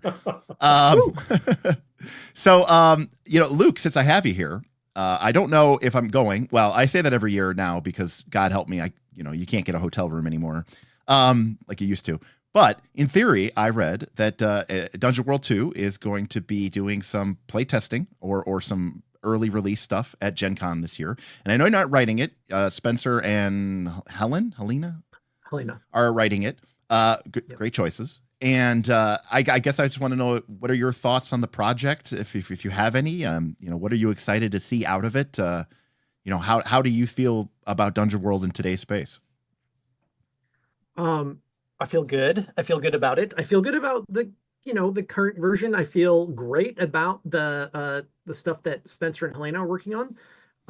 We're pretty deep into it at this point. We haven't. I think we just hit our internal testing doc. I think that just happened this week.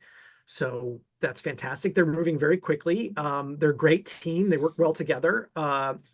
And they're insisting on not calling it Dungeon World 2nd Edition. Got it. They want us to call it Dungeon World 2. Got it.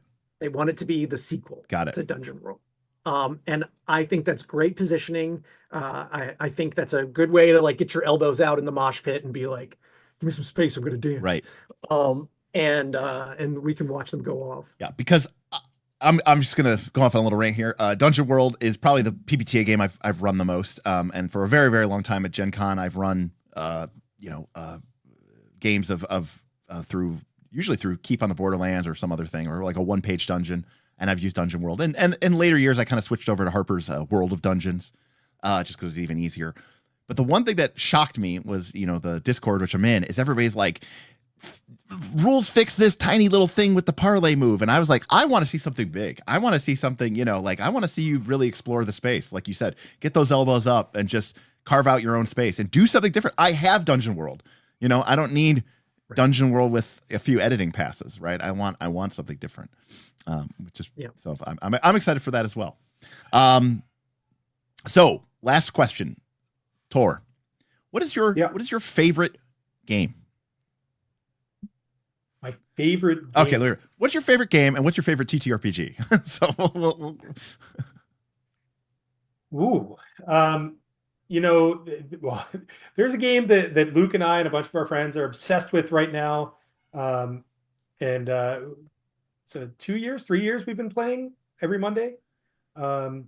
We play Hearts of Iron 4 together, multiplayer. Okay. Which, if you're not aware, it's a Paradox paint the map grand strategy video game set in World War II. So we fight the Nazis on the regular. So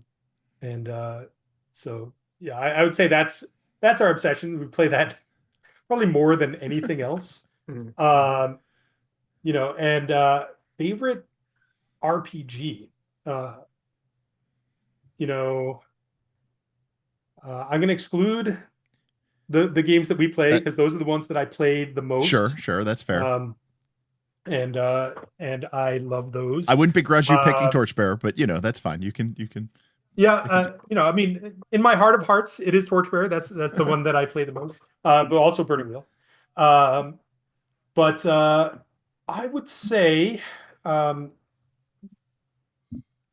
outside of that, you can't go wrong with Mulvey D&D. Like it's such a solid, well-designed game.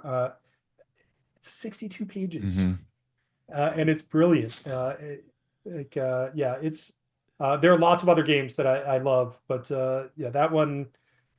Every time I flip through it, I'm impressed all over again. Fantastic. And Luke, same to you. Oh man, don't let's be reductive here. So look, first of all, we just need to acknowledge some human achievements here that I am just a cult member of this, but you can't, they're undeniable. Mario Kart, come on, just fucking come on. It's incredible. That's probably my favorite digital game, but followed closly for me by XCOM 2 Long War 2, the mod for XCOM 2. I just disappeared. That was one of those few games that I just completely submerged under my psyche. He made all of us as avatars in that game and got us killed. Oh yes. Your sacrifice was appreciated, soldier. Hot take tangent. Mario Kart, I think it's one of the best racing games of all time. I think Smash Brothers is one of the best fighting games of all time because it crosses boundaries. How do you feel about Mario Party? I could never get into it. Right. Yeah, I don't like Mario Party. Exactly. I'm like, I don't understand why people like this game so much. Yeah, I want to like it. Mario vs. Rabbids was fun though, in terms of like blending XCOM and Mario. That was good. I learned to play chess in the past few years. I play a lot of chess these days. Chess and Hearts of Iron kind of fall into this category of like, I don't know if I love them, but I play them a lot. Okay. And I think about them a lot, but I don't know. You just described the majority of my relationships that I've had in my life with women. So that's, Wow. Zing! And then for role-playing game, it's tough. There's Tor introduced me to King Arthur Pendragon, and it just ran me over like a locomotive. And part of it was because, it contains a lot of ideas that we struggle with and that we had already, implemented in our games, and I got to see someone, on a similar journey probably doing it better. Yeah. And anytime we think that we have an innovative idea, we can usually find an example of Greg Stafford having done it first. Right.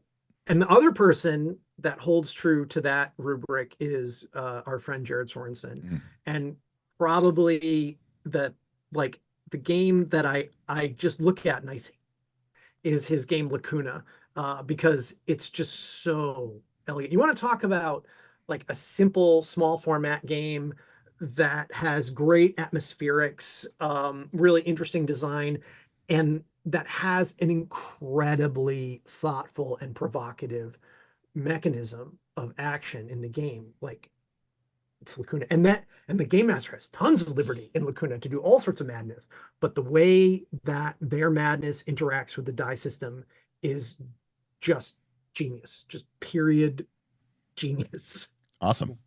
There are three other games that I would mention. Okay, honorable mention. Yeah. Okay. Yeah. Go please. So one is a game that Luke discovered in Japan called Diet and Friends. Okay. Oh my god, it's the greatest game ever. I've never. Okay, so I know a lot of games. I do not know this one. It's a That's card true. game. Okay. And you are having a dieting contest with your friends. It's insanely offensive. Okay, got it. It is, but Unintentionally. but it has one of the greatest rules ever, which is that so when you invite someone out to eat, which is very fraught in Diet and Friends, you have to be polite. Both sides of the interaction have to be polite. No, one side is polite, one side's cheerful. Cheerful, right? It's just great. One that I am currently obsessed with is The Crew, which is a more recent card game. It's a trick-taking card game, cooperative. So it's like playing spades or hearts, but cooperative, and it really twists your brain. If you grew up playing trick-taking games, that one is fantastic. And another one is a board game that I got turned on to many years ago. It's very indie. It's called Detroit Cleveland Grand Prix. It is a car racing game, and you play these cards that have different colors with different numbers on them. The cars are all different colors. You have to move all the cars of the colors on the cards, and it is just the ultimate in this sort of fuck you,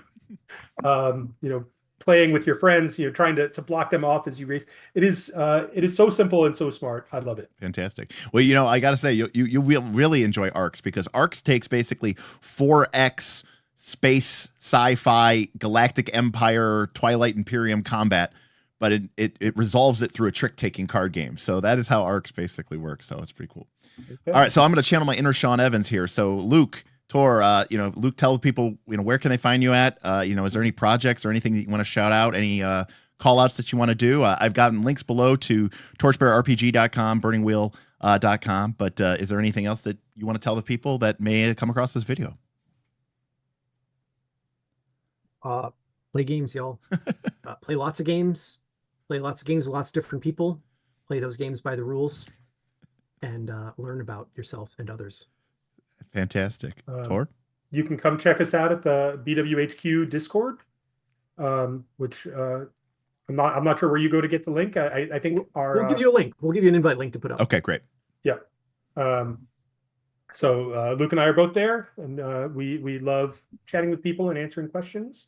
And the other one to look for is we're going to be doing our 3rd annual Burning Con, probably sometime in October, which has been super fun. We've been getting people to come to an old convent in upstate New York, or Westchester anyway, and for a weekend of hanging out and playing Burning Wheel HQ games. It's been super fun. Awesome.